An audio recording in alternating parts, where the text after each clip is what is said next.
About 48 police officers have been killed between 2013 till date. 4 have been killed in 2018 alone, the most recent being Inspector Ashilevi at Kwabenya. His death, of course, has revived the conversation about how safe the police stations are and the police personnel as well as they go along in their line of duty. In the following report, I've been speaking to police personnel on their thought about safety following that unfortunate incident.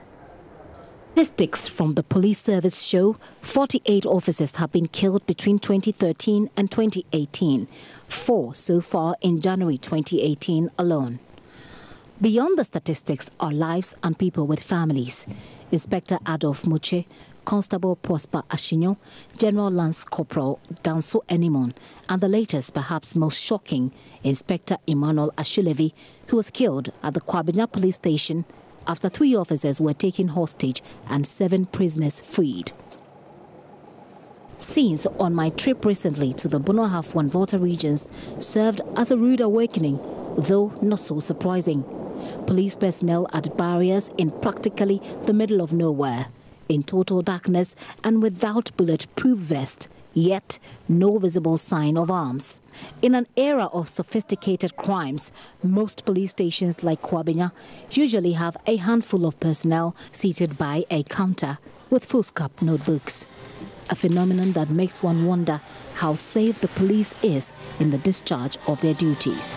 The police protect itself. I was in Bosnia, to locate the cells was even difficult for you to locate. The cell was down.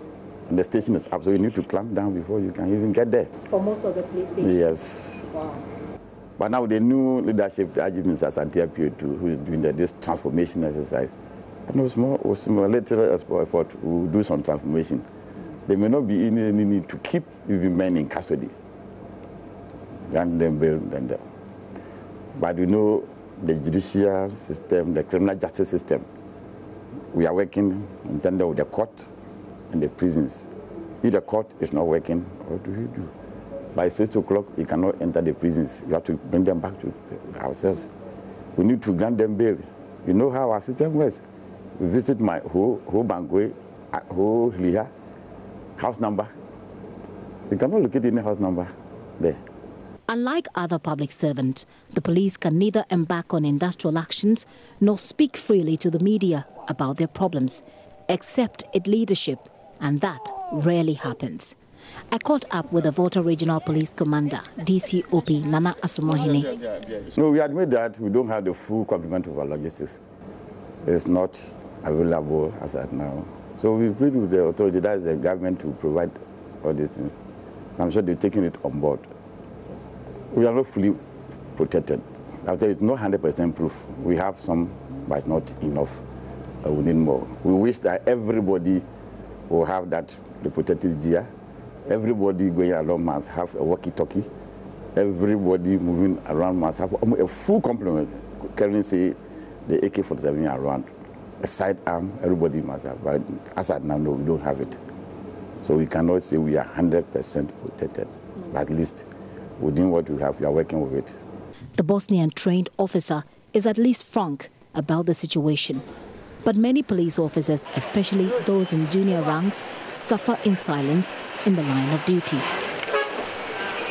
The efficiency of the service is curtailed with the slow criminal justice system, lack of adequate protective logistics, a virtually non-existent identification and address system, crowned with archaic policies like arming senior officers who usually stay in the office as against junior officers who go on operations. No, that was the policy that the senior police were using it. But now that there's a need for us to have judicial sidearms, we have some, but not enough. So when they are going on operation, we give it to them, but we return it. Unlike the senior police officers who keep them. But now they said that policy is definitely going to be changing the face of what we are seeing. So obviously we are going to give them sidearms. Is this a process that's already going on? Yes, it's ongoing. That one, I know for a fact that it is ongoing. There's more. Senior officers sometimes live in single rooms with their families at police barracks, with half of their belongings on corridors. I have also encountered personnel on duty without places of convenience, and on this trip, I found, following my off-camera engagement with some officers, that the recent 50,000 welfare package announced by the IGP for those who fall in the line of duty was news to some police officers. Commander Hine has a response. No, it's a package bringing on board. We need to do a lot of welfare meetings. That's where we put these things across. And you know, most of them, they are always on duty. As of now, to get a lot, we have about 700 within my unit here. To get even half is very, very difficult. But what they say, we are trying to send a message across to all of them, and they'll get it. They are working, and they are under very trying conditions, but they are working. In other words, we are in a very trying moment in our police service. And I appeal to my colleagues that we should stand firm. Things will be better. And to the government, it should help us. I think security is the most important thing than any other thing. They should feel and feed us first before any other body. Right. Because without security, there's nothing at all anybody can do. No doctor can go to hospital. The bank will never operate. The market man cannot go to the market. Police station cannot operate. Nobody can operate under insecurity. So personally, I wish they will give half of the budget to the police. We'll finish it. The rest can operate without anything. Okay. The commander shows me around a gymnasium and other facilities he is building to make life comfortable for his men. He is also articulate about the importance of public and individual donations.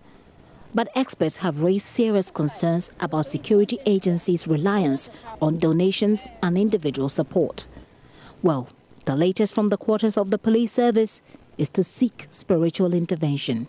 You can have all the debate there is to have, whether or not the police is offering best services, but you need to check who is employing them and whether they've given them the right tools and the right equipment with which to work. Following what happened in Kwabenya, there's a general sense of uncertainty for police persons that I've spoken to so far. They're not sure whether or not the day will end with them alive or dead, like their colleague. The police is supposed to protect you, but who protects the police? Unfortunately for them, they can hardly speak for themselves, especially in the media.